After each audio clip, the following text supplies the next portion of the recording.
Welcome to One Word a Day. I'm Sophie, your pilot into the universe of Chinese. Let's dive in. Today, we are going to look at the translations of a few vehicle brands.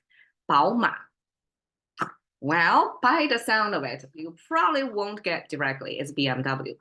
But from Chinese perspective, it is a phonetic translation because 宝马 is B and M. Chinese cannot pronounce like a B, M, W, right? So Chinese actually have the freedom, liberty to choose as long as the consonant is the same. We can attach to different vowels and to pick from there whatever makes sense. So whoever did the marketing, branding at that time really knows about Chinese culture. And because it's a vehicle brand, they not only phonetically translate, so they made the decision of BMW. So W is non-existing in Chinese, how to pronounce. We have W as Wang, but it doesn't sound like W in English, right? So 宝马 BM is somewhat, you can attach it to the sound of English. So somebody make the call to drop the W translation, so just BM. And then semantic wise, because BMW is a abbreviation in English, right? It doesn't really mean anything. You can apply it now. It's a brand, so it's a vehicle brand. But I would say a Chinese translation give its meaning. 宝马 treasure horse. Like for Western ears, probably it doesn't make sense. Like treasure horse. Why is that a phrase? It's actually a set phrase in Chinese. We have 汗血宝马. It's like you're bleeding. Your sweat is your 汗血. Sweat, bleed, blood. So some good horse in ancient times, like when they are maxing out their muscle power, they actually sweat their blood almost. And that 宝马 is a set phrase in there.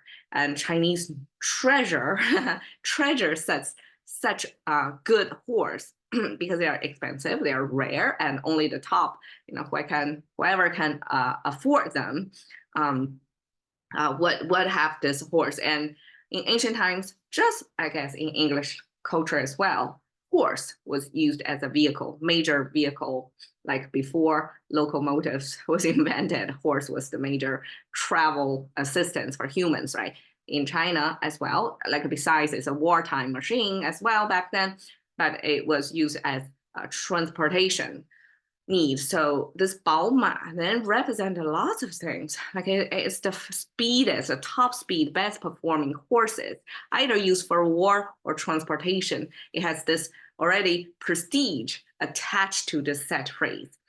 And so it's both relevant and for Chinese, this semantically makes sense. It's a set phrase from our vocabulary. Okay, 宝 is made of this big arch with a chimney on the top.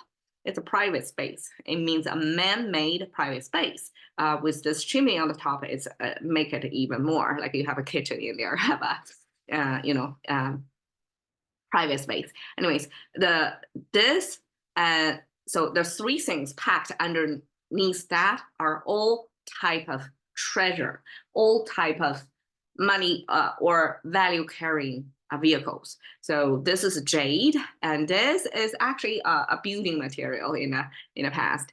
And the bottom is the money sign. It's a seashell, used to be a currency. So that's money sign. So all these combine together to mean, okay, you have assets under your private space. And that's how Chinese define treasure. It belongs to you. You own them, and they are currency that you can exchange with others.